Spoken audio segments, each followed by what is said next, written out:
que tener estas cuatro expectativas siempre. Cualquier electro tiene que tener estos cuatro distintivos. La P positiva en D1, D2 y ABF, negativa en ABR, y el complejo QRS tiene que seguir siempre la onda P y haber una equidistancia entre R y R. Y la frecuencia regular entre 60 y 100. Eso creo que todos tenemos que saber de memoria. Y de esa forma valoramos un electro y vemos si cumple esto, decimos que tiene un ritmo normal, ¿ya? Entonces hemos ido a esto, estamos repitiendo lo que hemos avanzado ya, ¿no es cierto? Aquí está las características de un ritmo sinusal. Un ritmo sinusal tiene una onda P y 2.5 de ancho y un PL de 0.12, 0.20 y un QRS siempre de 0.12 o menos, pero no más.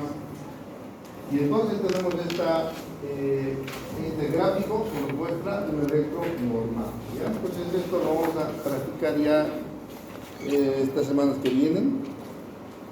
Y esto les he mostrado que la onda P es una sola onda, pero cuando en realidad son dos ondas P, porque está viendo una descoloración, la descoloración de la aurícula izquierda y derecha es simultánea y se sobreponen. Y nosotros solamente vemos una onda, ¿no? Que es esta, una onda normal. No hay tal de dos ondas, aunque son dos aurículas, ¿no? Pero esto puede variar si es que hay un crecimiento auricular, en este caso izquierdo. Entonces se separan, porque uno se contrae antes que el otro, no se contraen simultáneamente. Entonces tenemos dos contracciones auriculares, por tanto dos registros, y eso nos va a dar una onda bimodal. Entonces ahí hemos entrado en el crecimiento auricular izquierdo, ¿no? El crecimiento auricular izquierdo es una onda bimodal, tiene dos lomos, ¿no? O la onda P es mayor a 0.12, claro, porque sumando las dos ondas, el tiempo es mayor a 0.12, y tiene una doble onda, esta vez se llama el lomo de camello, ¿ya? Es el crecimiento auricular izquierdo. Y aquí tengo ya un electro del crecimiento auricular izquierdo. Fíjense, claramente se ve aquí como un doble cecito, la onda T está biloblada, ¿no? Ahí tenemos el QRS, el T, pero ahí tenemos un lomo de camellito en la onda T. Entonces eso significa crecimiento auricular izquierdo. Y aquí tenemos ya un poco más pequeñito, que es lo que ustedes van a ver. Fíjense aquí, ¿no? Aquí está dos. Si ustedes van mirando, tiene dos hacia abajo inclusive, un lomito con dos borobitas, o un lomo de camello, que es el crecimiento auricular izquierdo. Ahí tenemos otro que normalmente es así, en pequeñito ustedes tienen que valorar la onda P, ¿no? Fíjense, ahí tenemos dos, tenemos que empezar a valorar la onda P. Si es que es un solo gráfico, son dos gráficos. Si son dos, es el crecimiento auricular izquierdo. El derecho, en cambio, ¿no es cierto?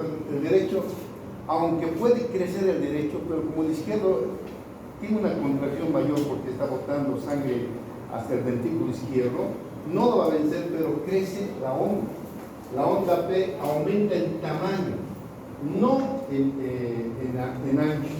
El tiempo de despoblación es el mismo. Lo que aumenta es la altura, el voltaje. Pero fíjense, vamos a ver una onda picuda, ¿no? Una onda picuda y en una bifásica en B1. ¿Por qué es esta bifásica? Esta en las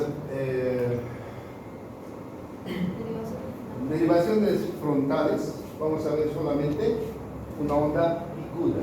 Eso es, olvídense de eso. En las horizontales. Entonces vamos a ver una onda picuda en ABS, ABD, D1, D2, D3.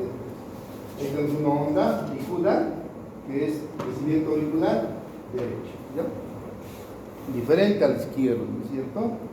Ahí tenemos una onda P. No, esto ya son los ritmos normales. Hemos avanzado que los ritmos normales es lo que tienen ustedes, porque hemos hecho en práctica, hemos sacado, no sé, aquí. Es la onda P, QRS, T. P, QRS siempre positivo, la onda T y P. Y puede variar con la respiración. La frecuencia disminuye en la expiración y aumenta en la inspiración. Entonces, sinusal respiratoria. Muchos jóvenes tienen bien pronunciado esto. Cuando inspiran, entonces la frecuencia cardíaca empieza a aumentar, ¿no? Y expiran despacio, entonces disminuye la frecuencia. Entonces eso también sirve para relajarse, etc. Es normal. Arritmia sinusal respiratoria. Dentro de las arritmias, ya como estudio del electro, vamos a ver las taquiarritmias, bradiarritmias y las alteraciones en la función cerebral. Taquiarritmias, taqui quiere decir aumento, taquicardia, taquipnea, todo lo que es taqui es aumento. Bradi es rebaja, bradipnea, bradicardia. En este caso, taquiarritmia quiere decir que es el QRS ya no es como debe ser, no tiene el mismo, la misma longitud, es aumentado, etc. Pero rápido, una frecuencia mayor a 100 por minuto. Y las bradiarritmias decimos que son bradiarritmias cuando el electrocardiograma es anormal, pero siempre es menor a 60. Esas son las bradiarritmias. Y vamos a ver las alteraciones de la conducción interventricular, los bloqueos de rama derecha e izquierda, que en realidad ahí nos hemos quedado. Pero estamos recorriendo, porque sé que están todos medio tutis, tratando de engranar en lo que estamos avanzando. ¿Ya? Entonces, estamos repitiendo las arritmias, fíjense. Las taquiarritmias, o sea, el aumento de la frecuencia cardíaca anormal, puede ser supraventricular o puede ser ventricular. Los dos aumentan la frecuencia. Supraventricular puede ser atrial o nodal. Decimos supraventricular cuando es por encima de las de His. Aquí tenemos el as de His y encima es supraventricular. Y abajo es ventricular. Eso decimos de las taquiarritmias. Esa es la diferencia. Supraventricular cuando el origen es arriba del as de His. Todo lo que corresponde al nódulo sinusal ahorita. Y ventricular es hacia abajo del as de His. ¿Ya? Eso es una diferencia clave que lo tiene el electro. Entonces, vamos a ver ahora las taquiarritmias, ¿no es cierto? Fíjense, pueden ser supraventriculares, como esta. Cuando es supraventricular, siempre va a haber una onda P, QRST, porque si es supra, quiere decir que arriba de las de His, pues va a tener onda P, QRST, pero claro, va a ser bien rápido, ¿no? Entonces aquí tenemos la taquicardia sinusal, la taquicardia concentrada, que hemos visto también, pero vamos a repetir, la taquicardia auricular. Y las taquicardias ventriculares son las más peligrosas, ¿no? Fíjense las taquicardias supraventriculares, pero las ventriculares son estas, ¿no? Las taquicardias ventriculares ya no tienen una figura de onda PQRS, son totalmente anormales. Esto es premonitorio de muerte.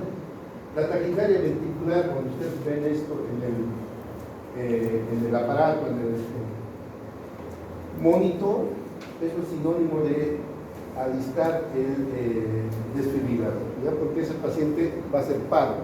Todo esto llegan a esto, se llama la fibrilación ventricular. La fibrilación ventricular se inicia en la taquicardia ventricular y termina en la fibrilación, y esto es paro. Aquí el músculo cardíaco ya no bombea sangre, aunque aquí hay activación eléctrica, no hay bombeo de sangre, está en paro, y si lo dejan así, esto va a ir a una línea, va a morir. Es decir, ya hay paro, ya no hay circulación sanguínea, pero nosotros podemos hacer mucho con un desfibrilador, ¿ya? Entonces, ahora vamos a ver las taquiarritmias. Entre las taquiarritmias tenemos, ¿no es cierto?, la taquicardia sinusal.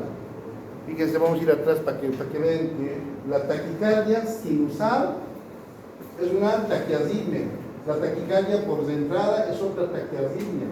Las taquicardias supra, en este caso ventriculares, en este caso la taquicardia sinusal, se originan en el nódulo sinusal. ¿Y por qué hay taquicardia? ¿Por qué? A ver si alguien puede ganarse un puntito, aunque aquí está todo. Aquí está todo. Les he explicado yo hace más de un mes. Hemos avanzado esto. ¿Y por qué hay taquicardia? Ahí está explicado. Simplemente vean y digan, levante la mano, por esto hay taquicardia. Dime. Porque los canales del sol están completamente abiertos, se polariza mucho y el nivel de oxidación se vuelve menos negativo, por lo que tiende a alcanzar más rápido por esa presión. Eso es cierto. Este tipo de amor sirve. Ahora sí al chino lo voy a estimar, porque así me gusta que ella responda. Pero la anterior estaba tutti, no sabíamos dónde estaba parada. Ahora sí me gusta. Parece que ya también nos estamos amigando.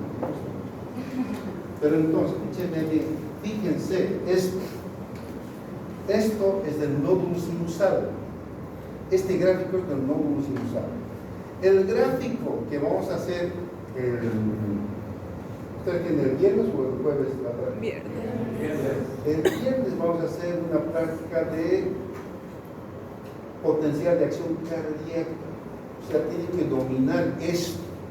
Potencial de acción del nódulo sinusal, potencial de acción del ventrículo, o sea, de la célula ventricular. La célula ventricular tiene una meseta. ¿Y a qué se debe esa meseta? ¿A qué se debe? ¿A qué se debe la meseta? ¿Ah? El nódulo sinusal, fíjense, es así. Aquí están las grabaciones, está su reposo. En cambio, el potencial de acción del ventrículo es así. Sube, hay una meseta y baja en la repolarización. Aquí está, aquí están las grabaciones. Esto es menos y esto es más. Esto es menos y esto es más. ¿Cierto? Entonces, esto tiene que saber, lo estoy diciendo varios días antes. Esto hemos avanzado, vamos a dar examen de esto. Entonces, pasen cómo es la despolarización del nódulo sinusal, que en este caso hay este picadito. Normalmente, el nódulo sinusal, esto es una frecuencia normal, de aquí está esto que está más palidito, ¿no es cierto? Los canales de sodio están abiertos, entonces el sodio entra y conforme va entrando, porque es positivo, se va haciendo más positivo hasta que llega al umbral y desencadena el potencial de acción del nódulo sinusal. ¿Por qué no hay meseta en el nódulo sinusal? Guaynachi, porque hay que preguntarle, si no. ¿Por qué no hay meseta en el nódulo sinusal? Mirad, en el músculo ventricular o en la célula ventricular hay meseta. En el sinusal no hay meseta. ¿Por qué no hay meseta? Perdón, no hay canales lentos. ¿En cuál? No. Nódulo sinusal. Eso es bueno, hablar. Yo sé que tú sabes, pero tienes que hablar. Entonces, el nódulo sinusal no tiene canales lentos de calcio. ¿Por qué hay esta meseta? Porque aquí entra lentamente el calcio. O sea, los canales de calcio aquí son lentos, entonces tardan en despolarizar. En cambio, aquí no hay canales lentos de calcio. Pues directamente se produce el potencial. Entonces tenemos el sodio que despolariza y conforme entra el sodio va, fíjense aquí, normalmente era de aquí a aquí tenía que despolarizar, ¿no es cierto? Pero como entra el sodio en más cantidad, sube más rápido la polaridad, se hace más positivo. Entonces, como se hace más positivo, rápidamente llega al umbral y aquí se estaba despolarizando, pero aquí se adelanta, por eso aumenta la frecuencia, por eso es una taquicardia. Y aquí ya se abren los canales de calcio. No son canales lentos, son canales normales. Y eso es lo que pasa en el hiperautomatismo, en ustedes, en mí, en pacientes que muchas veces tienen problemas de taquicardia, se asustan y que le late su corazón, es porque normalmente el simpático abre los canales de sodio y de calcio. Entonces se eleva rápidamente al umbral y se desencadena antes. Entonces tenemos una taquicardia. ¿Entendí? ¿Perdón? Claro, lo normal es lo más clarito. Y esto es ya con estímulo, en el hiperautomatismo. Se llama hiperautomatismo. Hay personas que con cualquier cosa se asustan, ¿no? Vamos a dar examen de, qué sé yo, de cardio. Y empiezan ya, ¿no es cierto? O están aquí adelante y se asustan. O sea, el hiperautomatismo es lo que da la taquicardia natural. Eso se llama taquicardia sinusal. Todos podemos. Eso no es patológico, todo el mundo lo tiene. Entonces la taquicardia sinusal está dada por el hiperautomatismo. Ahora, este hiperautomatismo también puede darse en patologías, digamos. En patologías también hay hiperautomatismo, pero mezclada, y ahí es alteración. Porque En un hiperautomatismo normal, esto es momentáneo hay taquicardia. ¿No es cierto? Momentáneo hay taquicardia. Uno se enoja, ese momento rápido, se tranquiliza, se baja. Pero un hiperautomatismo anormal, la taquicardia persiste. Entonces, cuando es anormal, hay un aumento anormal de entrada de sodio y de calcio, entonces se adelanta la descompresión del nódulo sinusal. Entonces el nódulo sinusal manda más potencial de reacción, pum, pum, pum, y eso el corazón también responde más con la frecuencia cardíaca. Tienen que estar entendidos, por favor, jóvenes. Yo estoy tratando de hacer esto, es la segunda vez que estoy explicando. Examen de esto vamos a dar, por favor. Estoy tratando de ser lo más claro. Estos dibujitos los he buscado para poder hacerlo. Lo he puesto yo estos colorcitos. Es una obra de arte. Esto yo lo he puesto, estos son de mis propias manos. Pero es para que entiendan esto. ¿Está entendido? Entonces, es lo que es el hiperautomatismo. Esto explica la taquicardia sinusal. Pero tenemos, fíjense, aquí la taquicardia sinusal, ¿no? Todos podemos tener esta taquicardia sinusal, aumenta la frecuencia y luego de eso desaparece. Pero la taquicardia supraventricular, cuando hablamos de supraventricular, siempre hablamos de algo patológico. Eso no para. Es una taquicardia que está entre 150 y 250, inclusive más. Eso lo puede tener cualquiera de ustedes. Yo les he comentado que yo lo he tenido, es desesperante. Uno está en reposo, pero está latiendo como si fuera una máquina. Y eso puede darse por qué? Cafeína, alcohol, tabaco, cocaína. ¿Qué pasa? Los jóvenes coquean, no digo que siempre van a tirar, pero a veces están coqueando todo el tiempo. Yo conocí a un joven de aquí, lo he encontrado en el hospital, internado, porque estaba con su taquicardia y no podía. Entonces, esta taquicardia supraventricular puede ser provocada por cocaína, por tanto bolear, se acostumbran y dejan de estar en clase y ya están allá boleando ahí. Claro, les da vivacidad, lucidez, pero ataca el corazón, provoca la taquicardia supraventricular. ¿Entienden? Entonces, esto ya tiene síntomas patológicos. Tiene que internarse muchas veces para control. No dura más de 24 horas la taquicardia supraventricular, más bien. Cuando dura más de 24 horas, eso hay que intervenir porque ese corazón va a agotarse y va a provocar insuficiencia cardíaca. Entonces nosotros tenemos medicamentos. A ver, ¿qué medicamentos podríamos dar? Vamos a ir hacia atrás. Viendo el potencial de acción. ¿Por qué les enseño el potencial de acción?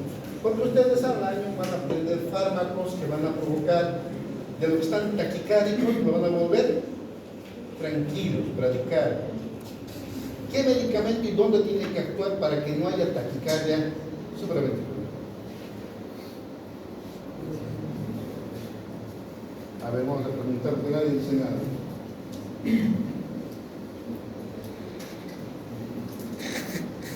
Me lo vas a meter un puntito a ella, ya, o a Nacho no, porque no me ha levantado la mano, yo tenía que preguntar. Pero si me responde esta vez, le vas a aumentar. Dime, ¿dónde tendría que actuar un fármaco para disminuir la frecuencia? ¿Qué tendría que ser el fármaco?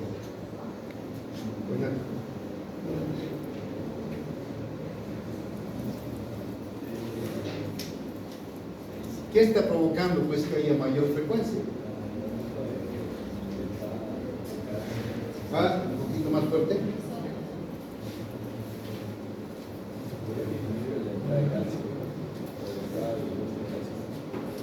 Sí, pero no te escucho, claro, un poquito más fuerte. Eso. Ahora sí aumentamos un puntito, Nacho. Tiene que ser un medicamento que obstruya los canales de sodio y de calcio. Cuando hay un medicamento que vaya a la puerta y lo cierra el canal, entonces no entra el sodio, no llega al umbral y se baja la frecuencia. Pum, pum, pum, pum. Es una belleza. Ustedes agarran el medicamento, medican, colóquenle, esperan una hora, pum, pum, pum, pum, pum, pum, pum, pum, pum, pum, pum. el paciente gracias, doctor, como si fuera gran cosa. Lo único que han hecho ustedes es colocar los medicamentos que ha ido a obstruir, ha ido a bloquear los canales de sodio y de calcio. Y tenemos varios, ustedes van a ver, tenemos primera familia, segunda familia, tienen que elegir el fármaco, pero para eso tienen que saber el fisio y la fisio light. Y si es que ustedes no saben esa fisio Michi, entonces lo siento mucho, se van a ¿ya? Discúlpenme, pero para que ustedes estudien. Y de esto vamos a dar esta semana práctica, el día viernes. Potencial de acción del nodo sinusal y potencial de acción del músculo cardíaco, en este caso del ventrículo, de la célula ventricular. Apréndanme cómo es el umbral, cómo es cuando está aumentado la negatividad o está hiperpolarizado. Tienen que saber qué produce, cómo actúa, lean. Eso está en el libro en Guyton, eso está en lo que les he dado también. Y eso también les voy a dar. Vamos a terminar el miércoles. El miércoles en la noche lo voy a pasar y van a poder repasar, pero aquí no está explicado. Verbalmente sí está explicado. Ya, pero esto es con dibujos. No hay, escuchan el audio, porque aumentan. No. Me van a dibujar el canal de sodio, el canal de calcio. Van a ir un medicamento, lo va a obstruir y van a dibujar, la frecuencia disminuye. Todo graficado. No me grafican, cero. Sí, dime. ¿Perdón?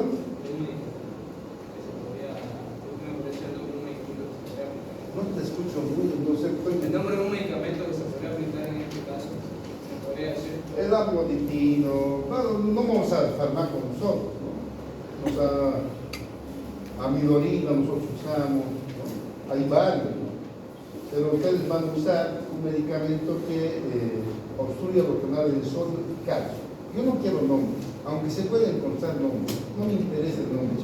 Yo quiero que ustedes mencionen dónde va a actuar para disminuir, en este caso, una taquicardia supraventricular. ¿Ya? Bien, entonces está entendido esto, ¿no es cierto? Vamos pasando. Solo les pido 40 minutos de atención exclusiva y luego de eso, esto hemos visto entonces la taquicardia sinusal, es muy frecuente, pero normal. Esto en cambio, fíjense en la taquicardia supraventricular. Hay una diferencia, aquí la frecuencia es 110, 120, pero aquí es 150, 200. Si ustedes, a ver, háganme la frecuencia, ¿cuánto es? Cuenten. ¿Cuánto tiene? A ver, cuenten. ¿Se acuerdan cómo se hace el cálculo de la frecuencia?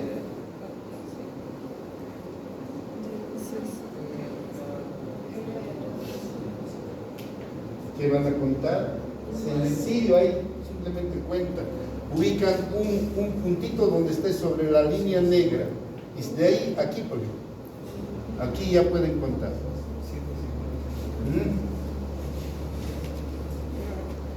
Está en 150.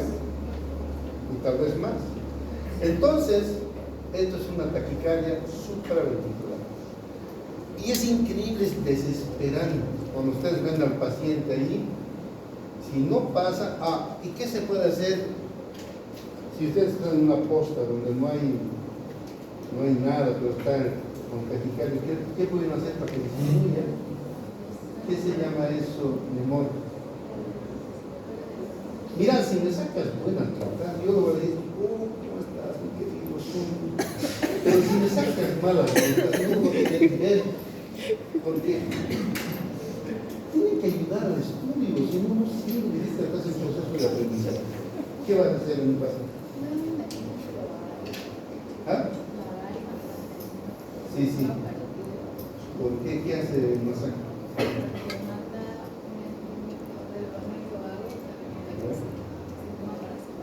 ¿Ya?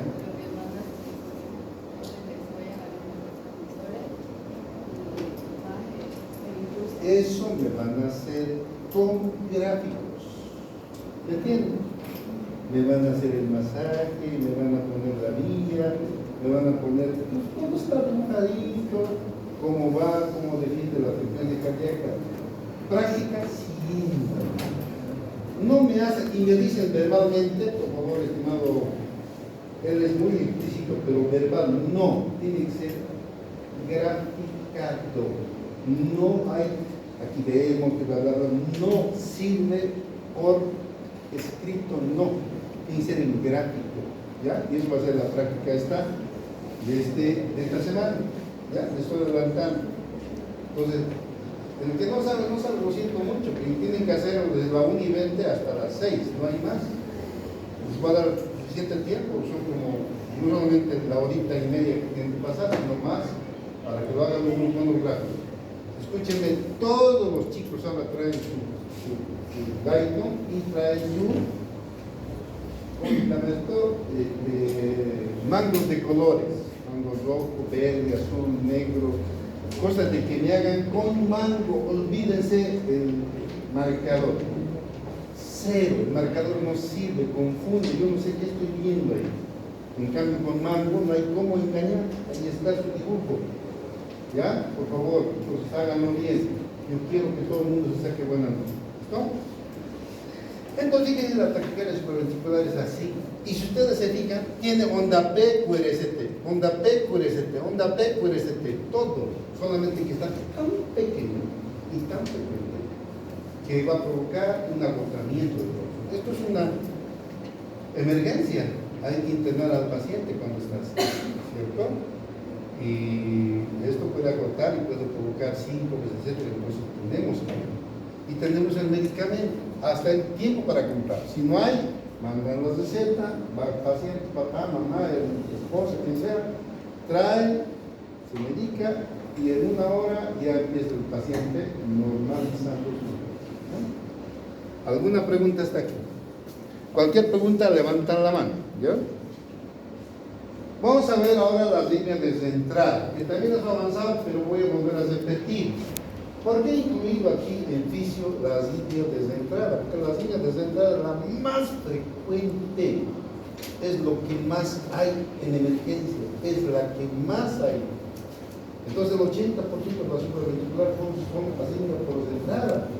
En los adultos hay mucho infarto, en los adultos hay mucho miocarditis y eso provoca las líneas de entrada.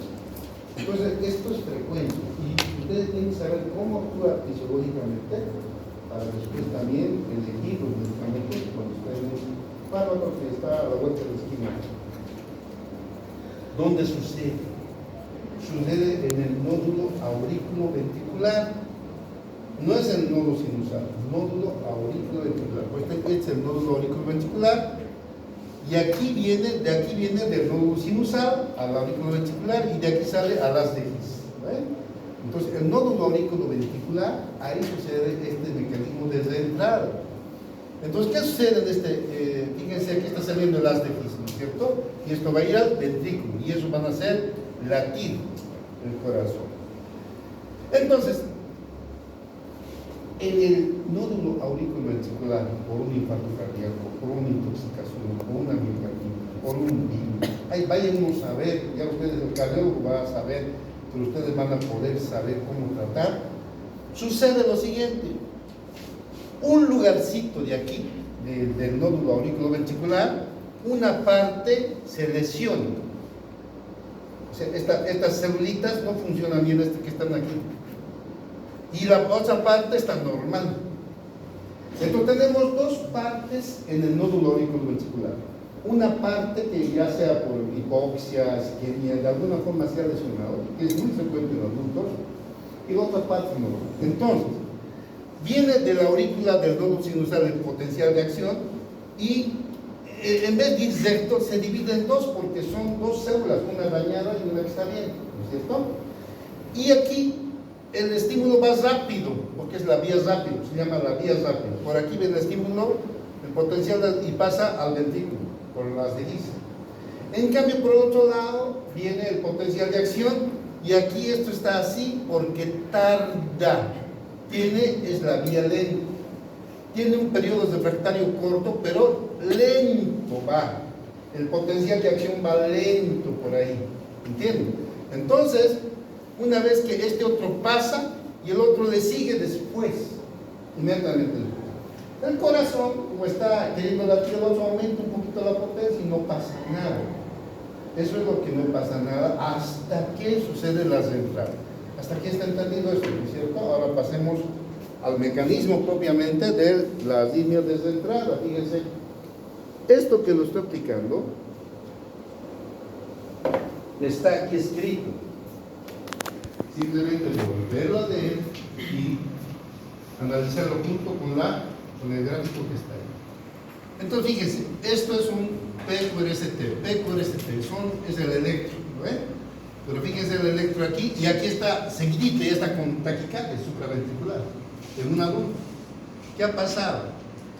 Que en su nódulo auriculoventricular tenemos una parte lesionada y una parte normal, una parte rápida y una parte lenta. ¿Está entendido? Viene del nódulo sinusal, ahí está, ¿ves? De la onda P, viene de la onda P al dentículo, que va a ser la contracción, viene al auriculoventricular. Y como son dos partes, ya dos células que no están funcionando igual, una lleva rápido y el otro tarda, pero también lleva. Hasta ahí está normal. El problema es de que cuando hay un estímulo sobreagregado, esto que llaman CAP, se llama complejo auricular prematuro. Este CAP, complejo auricular prematuro, es un estímulo sobreagregado en la aurícula, un estímulo, ¿no?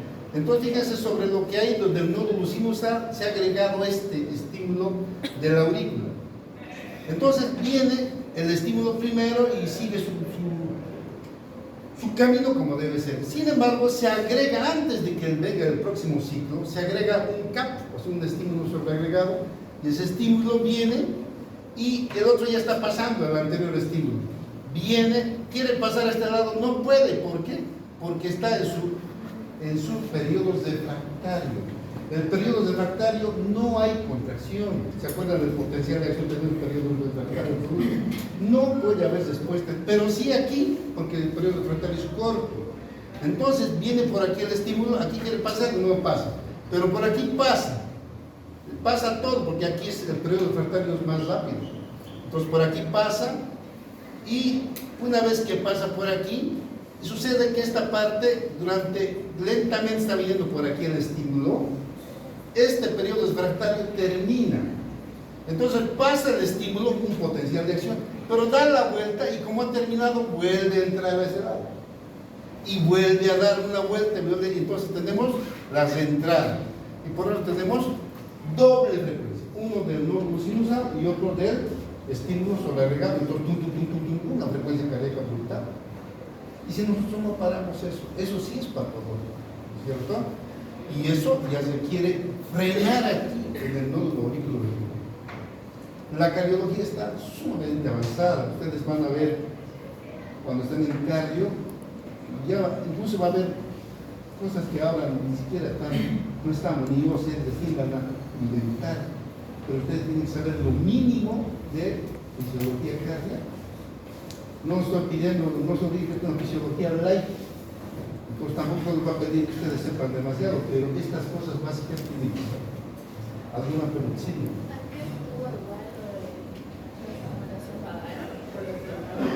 No, es porque no hay nada que ver con el paro. No se olviden que son dos áreas, una área lesionada, por alguna razón, no estamos en eso ahorita, no es patología, y el otro, que en este caso es normal, que se sabe. El periodo refractario hace la diferencia, ¿no? El periodo refractario aquí está en periodo refractario y no puede pasar, pero aquí pasa, como era lento, ¿no? Pasa aquí y se da la vuelta y hasta que esté pasando, se activa ya el periodo refractario termina. Entonces da la vuelta, entonces vuelve el estímulo y da una, y es un círculo vicioso. Hay que frenar, que no puede. Es que tenemos con drogas que no nos guardan, no me interesa darles ni que aprendan, solamente ustedes tienen que saber la fisiología por qué sucede. ¿Alguna pregunta más? Entonces, como presente, ¿no es cierto? Es algo básico que espero que no se olvide. Vamos a ver las extrasístoles y fibrilaciones acotadas aquí, que es una extrasístole, son estímulos que están fuera de foco.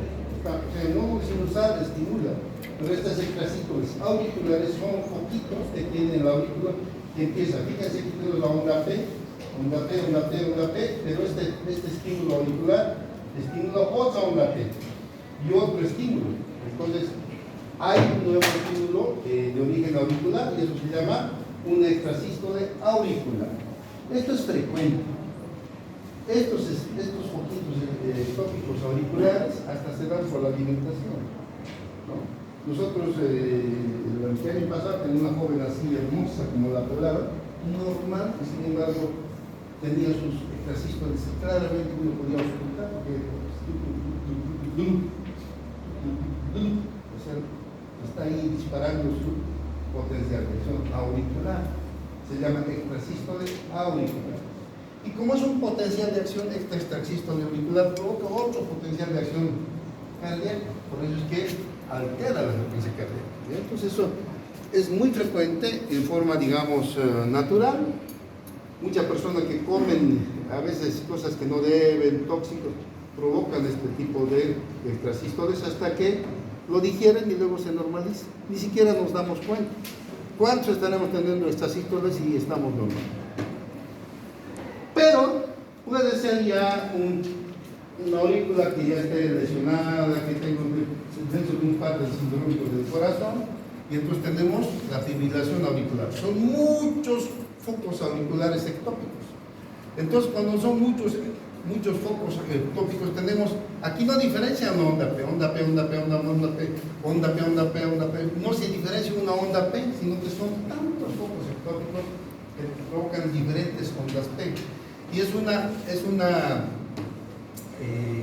gráfico en forma de cieza. No van a ver onda P, ven una en forma de cieza, QRS, cieza, QRS, y simplemente eso se llama fibrilación auricular. No es grave, ¿no es cierto? Pero el cardiólogo tiene que tratar porque no puede estar todo el tiempo eso. No perjudica, gracias a Dios, porque si ustedes se fijan, aquí tenemos el QRS, está llevándose a cabo gracias a su auriculo ventricular, un bombeo cardíaco normal. La fibrilación auricular. En cambio, la extrasístole ventricular, eso sí es grave, porque ustedes saben que el miocardio es el que bombea la sangre. Entonces, eso sí va a ir a todo el cuerpo. Si el bombeo de cardíaco no está bien, entonces provoca síncope, provoca lipotimia, puede provocar hasta paros. Entonces, fíjense, cuando está en el corazón el foco ectópico, donde nace un estímulo, un potencial de acción, entonces va a haber una compresión anómala. Aquí tenemos PQRST, y ahí tenemos una compresión anómala, ¿no? Después un foco ectópico en el ventrículo. Vamos a ver aquí que el foco ectópico está disparando potencial de acción, alterando el bombeo cardíaco. Aquí el bombeo cardíaco se altera, está yendo a la circulación, pero aquí viene un bombeo anómalo, entonces altera la frecuencia cardíaca, altera la circulación del extrasístole ventricular. Eso sería bueno que se quede ahí. Sin embargo, esto puede ir a mayores extrasístoles multifocales. Fíjense, aquí tenemos ya varios focos. Cuando es un corazoncito enfermo, generalmente en ancianos, en personas que han sufrido una miocarditis, estos focos ectópicos pueden aparecer en diferentes partes del corazón y disparar potenciales de acción. Vamos a ver esas salvas que hay un QRS normal, aquí tenemos uno, aquí tenemos otro, aquí tenemos otro. Van alterando la acción. El paciente ya tiene síntomas, se desmaya, le llevan a hospital y ahí hacen que tiene una extrasístole ventricular. Y el problema de que esto puede irse de 3, por ejemplo aquí, puede aumentar a 6 si es que no hay tratamiento, y de ahí puede ir a la famosa fibrilación ventricular. Fíjense, la fibrilación ventricular prácticamente ya no tiene bombeo, porque aquí ya no hay bombeo cardíaco, es un tipo de paro cardíaco. Entonces ahí nosotros tenemos que desfibrilar, se llama fibrilación ventricular. Esto es lo que se ve en el monitor cardíaco. El monitor muestra, por eso todos las ambulancias que tienen su monitor, porque el paciente apenas lo está llevando ya está monitorizado, cosa de que ellos pueden hacer el desfibrilador, que no es cosa del otro mundo, ¿no es cierto? Ustedes van a hacer. Entonces aquí está la desfibrilación que se hace en paro cardiorrespiratorio, pero en paro cardiorrespiratorio por fibrilación ventricular y taquicardia ventricular sin pulso. Nada más son los dos causales para provocar, para hacer un choque eléctrico con un desfibrilador. No se hace en paro cardíaco. Me refiero al paro que no es fibrilación ventricular.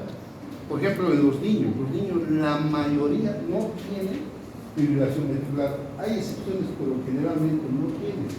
Entonces ustedes van a ver siempre haciendo masaje. Todo paciente que no tiene fibrilación y hace paro, y ahí la línea, porque no está viendo la contracción, entonces hay que hacer masaje cardíaco, reanimación cardíaca. Pero cuando hay fibrilación, entonces está indicado el desfibrilar. Entonces eso es, está acotado aquí porque estamos avanzando en el derecho. Vamos a avanzar las bradias ígneas, lo que me da todavía para las bradias ígneas. Fíjense, es un patrón de signo. Aquí tenemos frecuencia cardíaca menos de 60. No se olviden, taqui es arriba de 100.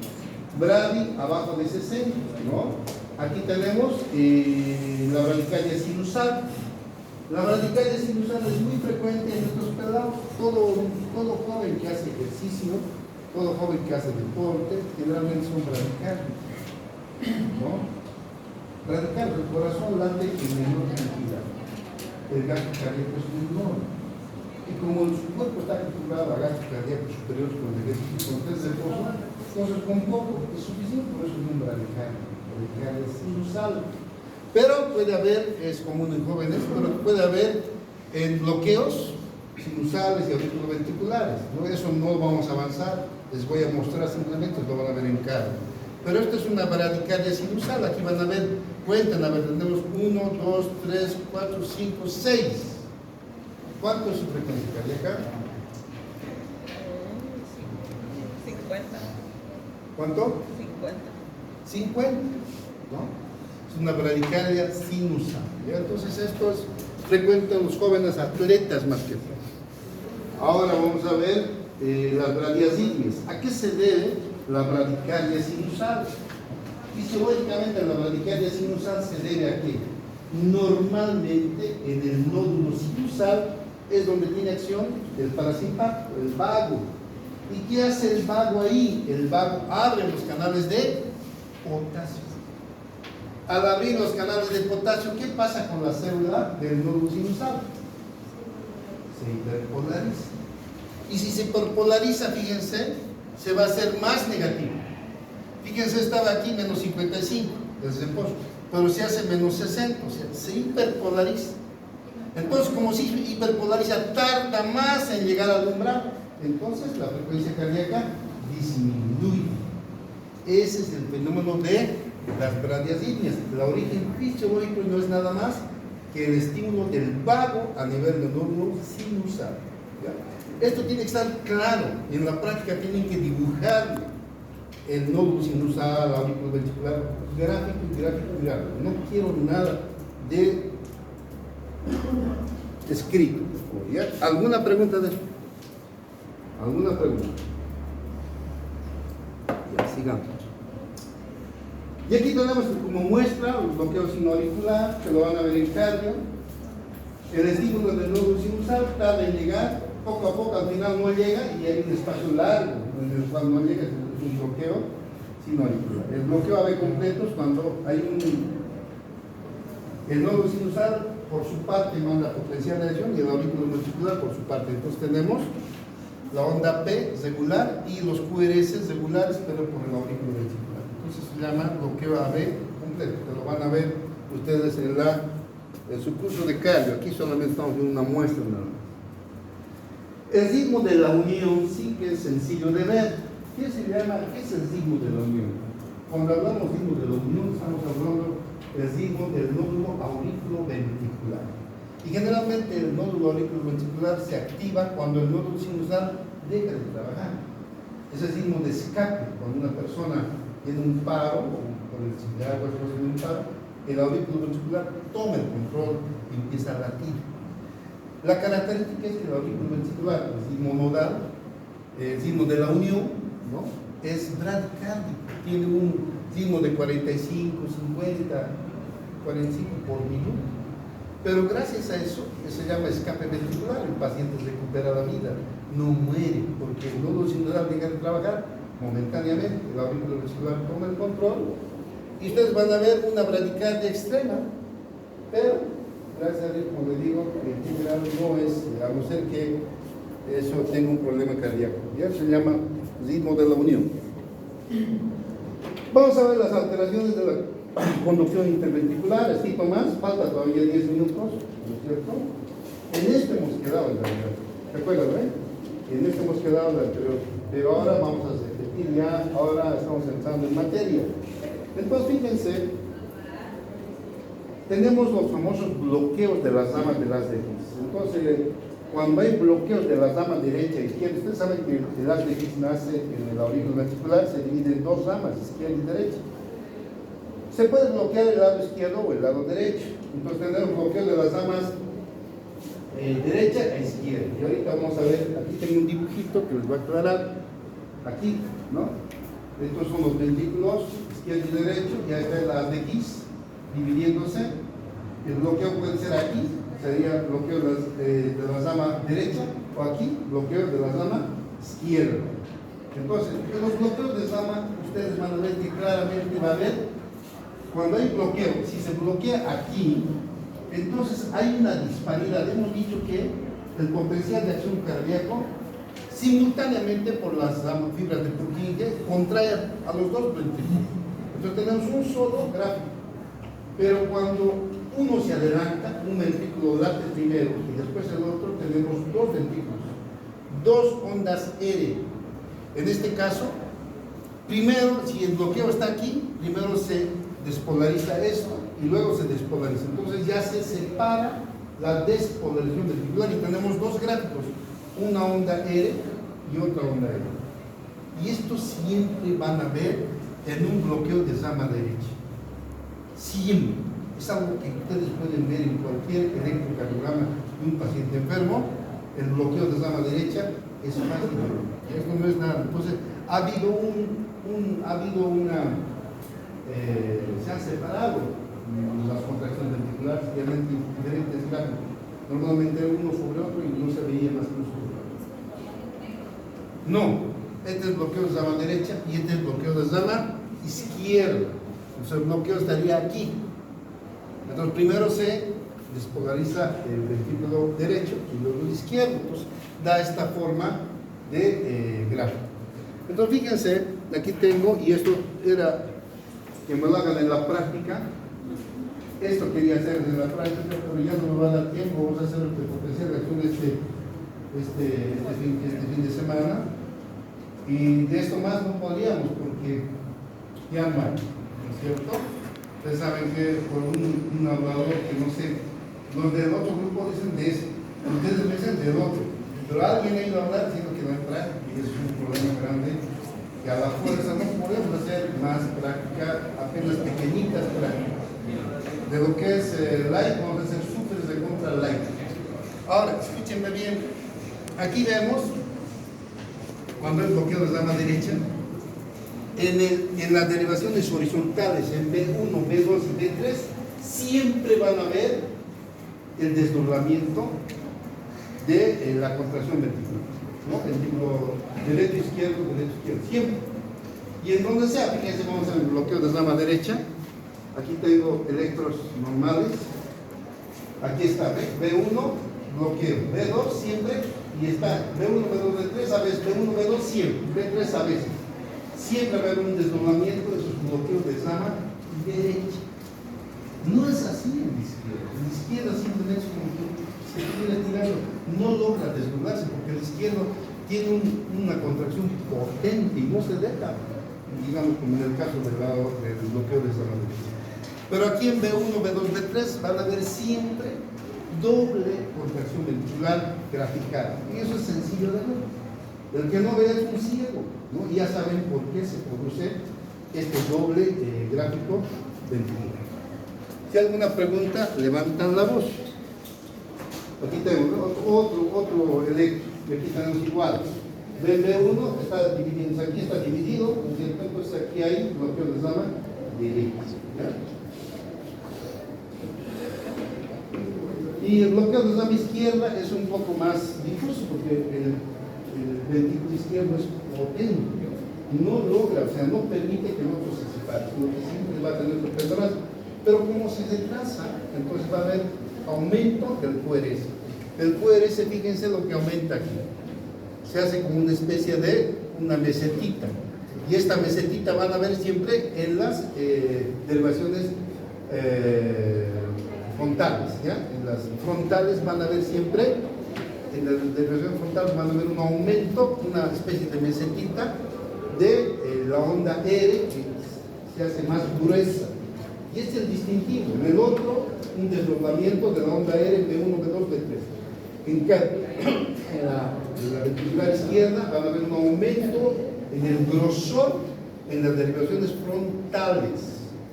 Entonces ahí vemos en D1, vemos en ABL, en algunas, pero esto es irregular, a veces aparece, a veces no, pero en las frontales siempre aparece un aumento del QRS, un grosor o una mesetita. Entonces, aquí tengo un dibujito que está, bueno, no es un electro normal, ahí tenemos, fíjense, bloqueo de rama izquierda, derivación, fíjense cómo está apareciendo aquí, esto no aparecía en el derecho. Entonces, bloqueo de rama izquierda aparece un aumento, aquí aparece, también aquí aparece, aquí un poquito, pero no, aquí no aparece, ¿no es cierto? Pero no es muy frecuente, o sea, no es muy seguro en los resultados. Entonces son bloqueos de rama derecha-izquierda, que es sencillo de ver, ¿ya? Estoy dando algo general, ¿no es cierto? Ahora es súper recontra light este electrocardiograma. El otro bloqueo de rama izquierda, igual fíjense, en el lado izquierdo tenemos el aumento del QRS. Vamos a ver hipertrofia. Hipertrofia y infarto lo vamos a ver mañana. Hipertrofia ventricular izquierda y derecha e infarto lo vamos a ver mañana. Y mañana pretendo terminar. Entonces, por favor, después de mañana ya sería la práctica nomás. Pero vamos a avanzar ya circulatorio, todo lo que es sangre. Pero la parte de cardio, o sea, el electro, estaremos terminando mañana.